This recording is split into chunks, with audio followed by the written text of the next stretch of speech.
खबर है 1 अप्रैल को मेहतारी वंदन योजना की दूसरी किश्त जारी कर दी जाएगी। 1 अप्रैल को मेहतारी वंदन योजना की राशि मिलेगी। इसको लेकर सीएम विष्णुदेव साय ने ऐलान कर दिया है। बालोद में जनसभा में यह ऐलान किया गया। बता दें कि पिछले महीने 7 मार्च को पहली किश्त दी गई थी और अब 1 अप्रैल को यह किश्त जारी कर दी जाएगी। यह मुख्यमंत्री की तरफ से ऐलान किया गया है।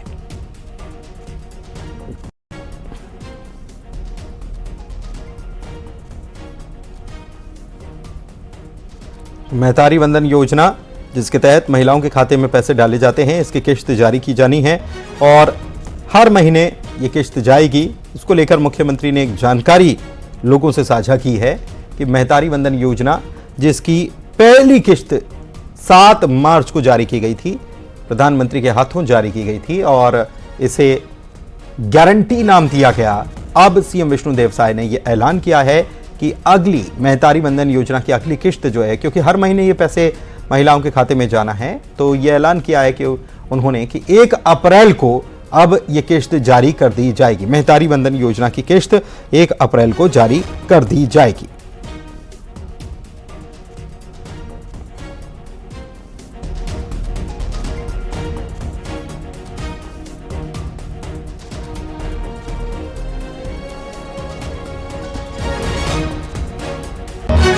आकाश हमारे संवाददाता हमारे साथ लाइव जुड़े हुए हैं रायपुर से, उनसे जानकारी लेते हैं। आकाश, क्या जानकारी इस खबर को लेकर? जी बिल्कुल, देखिए मेहतारी वंदन योजना भाजपा की महत्वाकांक्षी योजना है। विधानसभा चुनाव के दौरान भाजपा ने मोदी की गारंटी दी थी, जिसमें मेहतारी वंदन के योजना के तहत सभी महिलाओं को हर माह 1000 रुपए देने का वादा किया था। वो वादा विष्णुदेव साय सरकार ने पूरा किया। 1 मार्च में 7 मार्च को वो राशि महिलाओं के खाते में डाली गई। लाखों महिलाएं लाभान्वित हुई। अब उसकी तिथि में जो थोड़ा सा बदलाव किया गया है, उससे सीधे तौर पर महिलाओं को फायदा मिलेगा। 1 अप्रैल को राशि डाली जाएगी और हर महीने की इसी तरह 1 तारीख को जो है महिलाओं के खाते में 1000 रुपए जो है मेहतारी वंदन योजना के तहत वो डाला जाएगा। एक तरीके सीधे तौर पर महिलाओं को इसका लाभ मिलेगा। इसके साथ ही जो है शासन स्तर पर जानकारी है कि कई महिलाएं जो फॉर्म नहीं भर सकी थी या जो महिलाएं छूट गई थी, दूसरे चरण में उसकी प्रक्रिया पूरी होगी, फॉर्म भराया जाएगा और उन्हें भी उसका लाभ मिल सकेगा। जी बहुत शुक्रिया आपका इस जानकारी के लिए। अपने बयानों के लिए हमेशा से चर्चा में रहने वाले कवासी लखमा का एक बयान फिर से चर्चा का सबब बन गया है। जगदलपुर के लालबाग मैदान में नामांकन सभा का आयोजन किया गया था। इस दौरान सभा को संबोधित करते हुए कवासी लखमा ने मजाकिया अंदाज में यह कह दिया, मैं तो अपने बेटे के लिए बहू तलाशने गया था दिल्ली, लेकिन पार्टी ने दुल्हन मुझे ही सौंप दी। लखमा के इस बयान के बाद सभा में ठहाके लगने लग गए। आपको बता दें कि दीपक बैज का टिकट काट कर बस्तर से कांग्रेस ने कवासी लखमा को उम्मीदवार बनाया है। मैं बेटक लीडर की मांगने गया बुआरी तो मेरे को सौंप दी। मैं बेटक लीडर की मांगने गया बुआरी तो मेरे को सौंप दी। मैं बेटक लीडर की मांगने गया बुआरी तो मेरे को सौंप दी। मैं बेटक लीडर की मांगने गया बुआरी तो मेरे को सौंप दी। और कवासी लखमा ने जो बयान दिया, इस पर अब जाहिर सी बात है कि एक मौका बीजेपी को मिल गया है। हालांकि बीजेपी तो कवासी लखमा को बलि का बकरा बता रही है, लेकिन कवासी लखमा के बयान पर अब बीजेपी ने निशाना साधा है और कहा है कि बैज बताएंगे कि आखिर किसकी बहू देखने गए थे। बीजेपी उम्मीदवार बृजमोहन अग्रवाल ने इसको लेकर बयान दिया है, सुनिए। देखिए, कांग्रेस डूबती हुई नाव है और इसलिए दुर्ग से जो विधायक होते हैं उनको भेज देते हैं नांदगांव, जो दुर्ग से चुनाव लड़ते हैं उनको भेज देते हैं महासमुंद, जो भिलाई से चुनाव लड़ते हैं उनको भेज देते हैं बिलासपुर। तो कांग्रेस जो है उनके पास में अब ढूंढने से भी प्रत्याशी नहीं मिल रहा है और इसके कारण अब ये तय है कि कांग्रेस की नैया तो डूबेगी और खाली कांग्रेस की नैया नहीं डूबेगी, उसके कार्यकर्ताओं की भी नैया डूबना तय हो गया है। इधर कांग्रेस पर टंकराम वर्मा ने हमला बोला है और कांग्रेस को प्रत्याशी नहीं मिल रहे हैं, ऐसा आरोप लगाया है। वैसे आपको बता दें कि कांग्रेस ने सभी सीटों के लिए प्रत्याशियों का ऐलान कर दिया है और दूसरी तरफ बीजेपी निशाना साध रही है। धर बांधकर चुनाव लड़वाया जा रहा है, ये राजस्व मंत्री टंकराम वर्मा की तरफ से बयान आया और बैलेट पेपर वाले बयान पर टंकराम वर्मा ने कहा है कि खेसियानी बिल्ली खंबा तो नोचती है, छत्तीसगढ़ की सभी 11 सीटें जीतने का दावा किया है। ये जब कवासी लखमा को भी कैंडिडेट बनाया गया था बस्तर लोकसभा सीट से, जैसी ही लिस्ट जारी हुई थी उनका भी विरोध हो रहा था। उन्हीं के एक नेता ने यह भी कहा है कि कवासी लखमा के झीरम हत्याकांड मामले में नार्को टेस्ट की जरूरत है। कैसे देखते हैं? देखिए, कांग्रेस में घमासान मचा हुआ है और लोग कांग्रेस को छोड़ करके भाग रहे हैं। आप न्यूज़ में देखते होंगे कि यहाँ सम्मेलन हुआ तो 1000 कार्यकर्ता शामिल हुए। अच्छा, जो शामिल हो रहे हैं उसमें कांग्रेस के बड़े पदाधिकारी भी हैं और पंचायती राज के जनप्रतिनिधि भी शामिल हैं। सब कांग्रेस को छोड़ करके भाग रहे हैं। इधर प्रदेश के कृषि मंत्री और बीजेपी के स्टार प्रचारक रामविचार नेताम ने न्यूज 18 से खास बातचीत की। एक्सक्लूसिव बातचीत में उन्होंने प्रदेश की सभी 11 सीटों पर बीजेपी की जीत का दावा किया है और कांग्रेस में विरोध पर कहा है कि वहां पर बिना मालिक के मुखिया हैं, किसी को कोई मना नहीं रहा, आपस में ही लड़ेंगे और कट मर जाएंगे। रामलीला का मंचन होता है तो उसमें राक्षस अपने में लड़ मरते थे। वो स्थिति कांग्रेस में आ गई है। आपस में ही ऐसे लड़ेंगे, कट मर जाएंगे और प्रभु राम चुपचाप वहां अयोध्या से निहारते रहेंगे। बिलासपुर से कांग्रेस प्रत्याशी देवेंद्र यादव का विरोध कर रहे कांग्रेस नेता जगदीश प्रसाद कौशिक का आमरण अनशन लगातार जारी है। उनके आमरण अनशन का आज दूसरा दिन रहा। उनका कहना है कि देवेंद्र यादव का टिकट कटने तक वे अनशन पर ऐसे ही बैठे रहेंगे। कांग्रेस नेता जगदीश कौशिक के आमरण अनशन का आज दूसरा दिन है। 24 घंटे का वक्त बीत चुका है और आप देख सकते हैं कि अब भी वो उसी जगह पर मौजूद है और उनकी यही मांग है कि बिलासपुर लोकसभा सीट से उन्हें प्रत्याशी क्यों नहीं बनाया गया है और इसी मांग को लेकर वो यहां पर आमरण अनशन पर बैठे हुए हैं। लगातार उनको मनाने की कोशिश जो है वो कांग्रेस नेताओं के द्वारा की जा रही है। क्या बात हुई किसी से? कोई बातचीत हुई कांग्रेस नेताओं से? देखिए, ये इसी तरीके से कल से जब से बैठे हैं वो इसी तरीके से मौन है, कुछ भी कहना नहीं चाहते और यदि कह भी रहे हैं तो इस तरीके से उन्होंने अपनी मांग को यहां पर चस्पा कर दिया है। बिलासपुर लोकसभा सीट से मुझे प्रत्याशी क्यों नहीं बनाया गया, मेरी तपस्या में क्या कमी रह गई, पार्टी हाईकमान समाधान करे और यही बात को लेकर लगातार ये मांग कर रहे हैं। हमारे साथ कांग्रेस नेता हैं भुवनेश्वर यादव जी। यादव जी, क्या ऐसी कमी रह गई पार्टी में कि प्रत्याशी स्थानीय नहीं है और यही मांग उठ रही है? अब भी मांग पार्टी से कर रहे हैं तो उनका समाधान होना चाहिए। तो क्या यहाँ पर जीतने वाला कैंडिडेट नहीं है यादव में? और उसके बारे में पार्टी ही सोचेगी और उनके पास रिपोर्ट जो गई होगी उनके अनुसार वो लोग निर्णय लिए होंगे। बिल्कुल, चलिए, ये तो कांग्रेस नेता भुवनेश्वर यादव हैं। पूर्व में यहाँ कोटा भूपेश बघेल के खिलाफ मोर्चा खोलने वाले सुरेंद्र दाऊ का कांग्रेस से निष्कासन हो चुका है। हालांकि दाऊ कह रहे हैं कि जिलाध्यक्ष को उन्हें निष्कासित करने का अधिकार ही नहीं है। सुरेंद्र दाऊ अपने पुराने आरोपों पर कायम हैं। निष्कासन के बाद न्यूज 18 से खास बातचीत करते हुए उन्होंने कहा कि मेरे आरोप सही हैं। फिर लगातार कांग्रेस में बयानबाजी का दौर जारी है और एक बार निष्कासन के बाद फिर सुरेंद्र दाऊ ने यहाँ आकर प्रेस वार्ता ली है। आइए उनसे जानते हैं कि किन बातों को लेकर उन्होंने प्रेस वार्ता ली है और क्या कहना चाहते हैं। मुझको पिछले दिनों आपको पता होगा कि मैंने जो अपनी बात कही थी, कार्यकर्ताओं की जो बात मैंने अपने नेता के सामने रही थी, नेता को वो बातें नागवार गुजरी और उन्होंने दबावपूर्वक जिलाध्यक्ष को कह के मुझको निष्कासित कर दिया। लेकिन निष्कासन का पत्र मुझको आज तक नहीं मिला है। लेकिन मैं आपके माध्यम से उनसे कहना चाहूँगा, जिन्होंने मुझको निष्कासित किया, निष्कासन का अधिकार उनको नहीं है। जिलाध्यक्ष जी को पीसीसी के जो अध्यक्ष है वो मुझको निष्कासित कर देते हैं, चूंकि मैं पीसीसी का मेंबर भी हूँ। ये सारी बातें हो रही थी, साथ में ये बातें भी अब सामने आ रही हैं। आरोप ये भी लग रहा है कि 5 स्टार होटल में कुछ बड़ा लेन देन या कुछ बातें। किससे? मेरे से? जी, मेरे से? हाँ, ये 5 स्टार होटल में कुछ बातें हुई है, रूम से दिया। देखिए, ये इनका आरोप है, ये इनका आरोप है। मैं मैं यहाँ खड़े होकर किसी के भी आरोप लगा सकता हूँ। आरोप लगाना हमारे लोकतंत्र में आरोप प्रत्यारोप चलते रहते हैं, लेकिन अगर आपके पास वाकई में इस बात का प्रमाण है तो आप प्रमाणित करें। लेकिन आरोप लगाने मैं कह दूं कि आप भाजपा के साथ मिले हैं तो ये प्रमाण, आरोप लगाना तो कोई भी लगा सकता है, लेकिन मैं कांग्रेस पार्टी का कार्यकर्ता हूं। आप इधर उधर की बात ना करें और कृपया कर मेरी बातों का आप जवाब दें कि कार्यकर्ता ने आपसे जो सवाल किया क्या वो सही है या गलत है। इस बातों का आपको जवाब देना चाहिए, बदले इसके कि आपको उसके ऊपर ऐसे आरोप, झूठे आरोप न लगाएं। ये थे सुरेंद्र दाऊ जिन्होंने न्यूज 18 से खास बातचीत की। राकेश यादव, न्यूज 18, राजनांदगांव।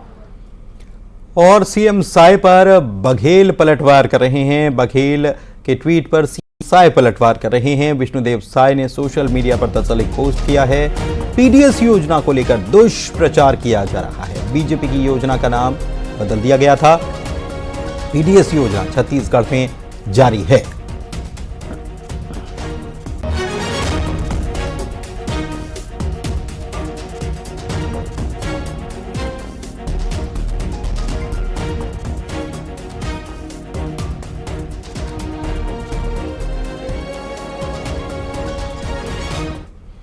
इधर जगदलपुर महापौर पर कांग्रेस आरोप लगा रही है। कांग्रेस ने महापौर पर आरोप लगाया कि 20 लाख रुपए में महापौर और पार्षद बिक गए हैं। कांग्रेस पर महापौर सफीरा साहू ने पलटवार किया है और कहा है कि कांग्रेस ने महिलाओं का अपमान करने का काम किया है। 20 लाख लेने के आरोप को साबित किया जाए। बात तो महापौर को कई सारे ऑफर थे और कुछ दिनों पूर्व हमारे जो सभापति हैं इनके खिलाफ जो अविश्वास प्रस्ताव लाया गया, उसी वक्त षड्यंत्र की बू मुझे समझ में आ गई थी। इन्होंने कुछ बीजेपी के इनपुट्स मुझे मिले थे कि इन्होंने 20 लाख रुपए सभापति को गिराने के लिए पैसे लिए हैं। 5-6 पार्षदों को इन्होंने पैसे दिए हैं। और अगर वो भ्रष्टाचार का मेरे ऊपर आरोप लगा रहे या फिर 20 लाख का आरोप लगा रहे तो साबित करे, प्रूफ करे। मैं तो हर चीजों में मतलब एक्सेप्ट करती हूँ कि हर चैलेंज को मैं एक्सेप्ट करती हूँ। दुर्ग में खाद्य विभाग ने रेड मारी है, छापा मारा है। दूध और पनीर प्रोसेसिंग यूनिट पर छापे की कार्रवाई की गई, जिसमें नकली पनीर दूध बनाने की शिकायत मिली थी। नकली दूध और पनीर बनाने का सामान भी यहां से बरामद किया गया है। तो दुर्ग में ये बड़ी कार्रवाई की गई। मिथिलेश हमारे संवाददाता हमारे साथ जुड़े हुए दुर्ग से, उनसे जानकारी लेते हैं। कब से ये चल रहा था, क्या कुछ सामने आया? मिथिलेश, देखिए बता दूं कि ये पाटन के ग्राम तेमार में ये यूनिट चल रही थी और काफी समय से चल रही थी। यहाँ पे लगातार ये जो है दूध और पनीर की प्रोसेसिंग यूनिट में नकली पनीर बनाने की शिकायत प्राप्त हो रही थी। इसी सूचना के आधार पर आज खाद्य एवं औषधि विभाग वहां पे पहुंचा था और वहां पर दबिश दी गई। इस दबिश के दौरान में कई बड़ी मात्रा में दूध पाउडर, यूरिया, केमिकल और खाद्य तेल जब्त किया गया है। कुछ ऐसी चीजें भी जब्त की गई है जिसके लिए पनीर बनाने में उसका उपयोग ही नहीं होता। तो इस पूरे सामानों को जब्त कर लिया गया है, यूनिट को सील कर दी गई है और इसको लैब भेजा गया है। लैब से जो रिपोर्ट आएगी उसके आधार पर कार्रवाई की जाएगी। लेकिन जिस तरह से जो पदार्थ मिले हैं वो निश्चित रूप से कहीं ना कहीं ये संकेत दे रहे हैं कि वहां पर बड़ी मात्रा में जो है नकली पनीर जो वहां पर बनाया जा रहा था। तो फिलहाल रिपोर्ट का इंतजार किया जा रहा है। रिपोर्ट के आधार पर आगे की कार्रवाई की जाएगी। बहुत शुक्रिया आपका इस जानकारी के लिए। महासमुंद की बात करेंगे, जहां पर हथियार लहराने का वीडियो वायरल हो रहा है। हथियार लहराते हुए युवकों का यह वीडियो सामने आया है। सोशल मीडिया पर यह वीडियो वायरल है। सुरक्षा व्यवस्था पर सवाल उठाए जा रहे हैं। 27 मार्च का यह वीडियो बताया जा रहा है। सिटी कोतवाली का यह पूरा मामला है।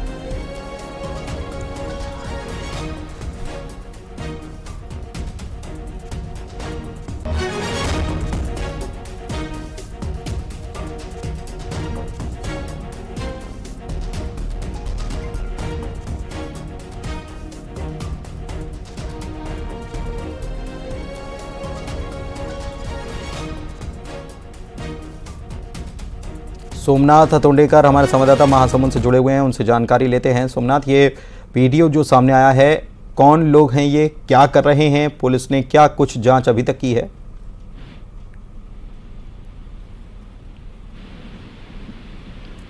सोमनाथ, आप सुन पा रहे हैं?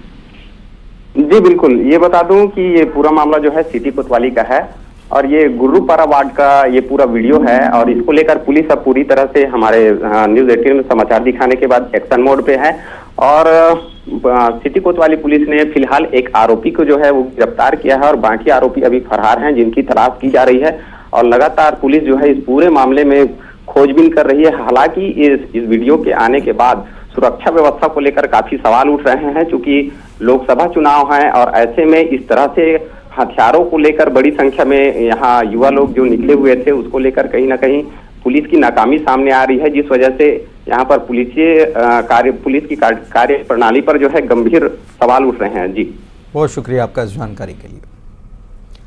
दंतेवाड़ा में एक नक्सली को गिरफ्तार किया गया। कटे कल्याण इलाके से इसकी गिरफ्तारी हुई है। नोडनार के जंगल में घेराबंदी कर पकड़ा गया। पकड़े गए नक्सली पर कई सारे मामले दर्ज हैं।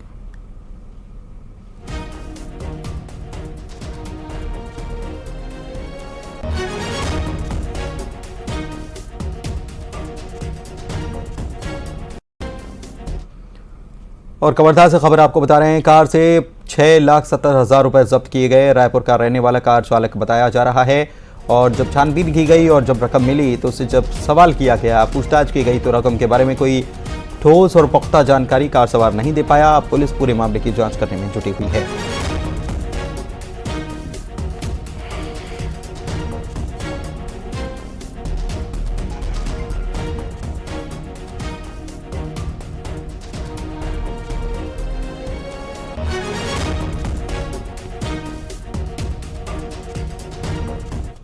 कवर्धा से खबर आपको बता रहे हैं, डिप्टी सीएम विजय शर्मा आज कोर्ट में पेश हुए हैं। एट्रोसिटी एक्ट का दरअसल उन पर मामला चल रहा है और इस मामले में अब कोर्ट ने उन्हें बरी कर दिया है। शर्मा ने इस फैसले का स्वागत भी किया है।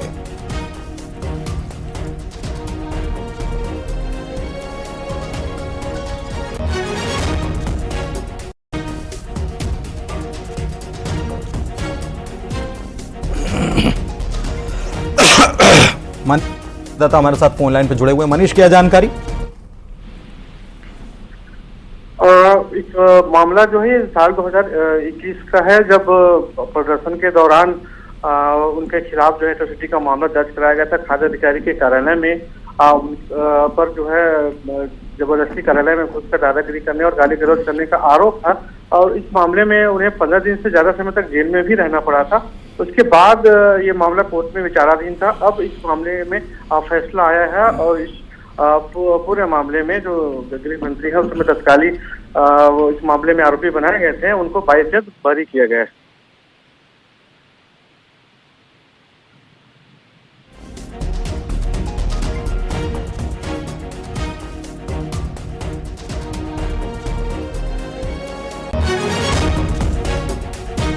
बहुत शुक्रिया आपका इस जानकारी के लिए। इधर बिलासपुर में 2 युवकों की लाश बरामद की गई है। मृतक युवकों की हालांकि शिनाख्त नहीं हो पाई और दोनों के शव रेलवे ट्रैक पर मिले हैं। मामले की जांच में पुलिस जुटी हुई है।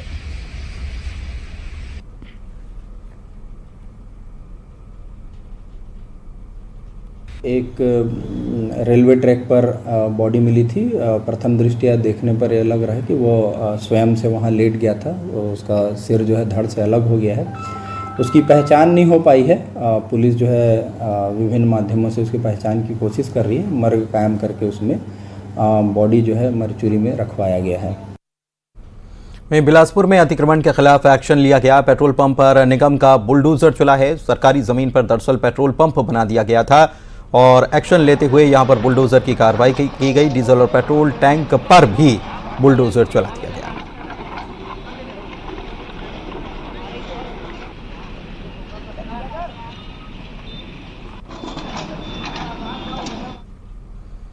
रायपुर रेलवे स्टेशन में आग भड़क गई। रेलवे स्टेशन के प्लेटफॉर्म नंबर 7 पर आग लगने की खबर सामने आई है। मिल्क पार्लर और कैंटीन जो पूरी तरह से इसमें जलकर खाक हो गया। फायर ब्रिगेड की टीम ने आग को बाद में काबू में कर लिया।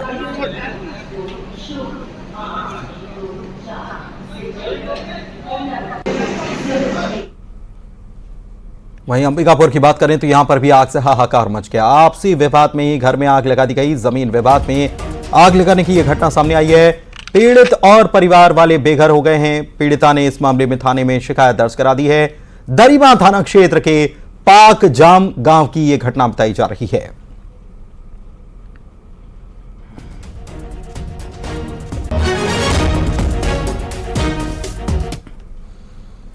और अंबिकापुर से खबर आपको बता रहे हैं, देसी कट्टे के साथ एक युवक की गिरफ्तारी की गई है। कट्टा दिखाकर लोगों को डराने धमकाने का काम यह आरोपी कर रहा था। इस मामले में पुलिस ने घेराबंदी की और इस युवक को गिरफ्तार कर लिया गया। आरोपी के पास से देसी कट्टा, स्कूटी और मोबाइल जब्त किया गया और इससे गिरफ्तार कर लिया गया। संजीत पाल आदतन अपराधी बताया जाता है, कई मामले में यह पहले जेल भी जा चुका है।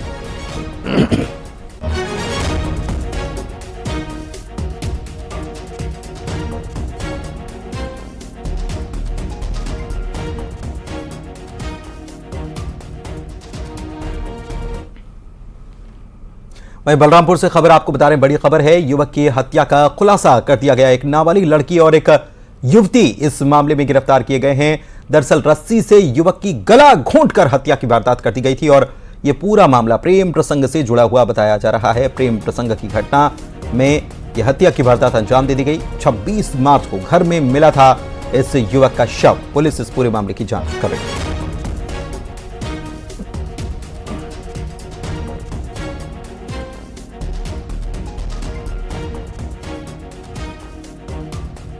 पे एक युवक की मृत्यु हो गई, जिसमें 2 आरोपी गिरफ्तार किए गए। इसमें एक बालिग है, एक नाबालिग है। दोनों अभी पूछताछ के दौरान बताया कि युवती से उसका प्रेम संबंध था। सुबह 10 बजे उसके घर गया और जबरदस्ती संबंध बनाने की कोशिश की, विरोध करने पर नहीं।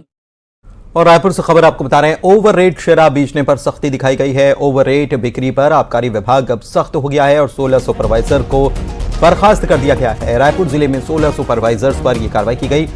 शराब दुकान के कर्मचारियों में हड़कंप मच गया है। आबकारी उपायुक्त विकास गोस्वामी ने इस मामले में कार्रवाई की। आइए देखते हैं टॉप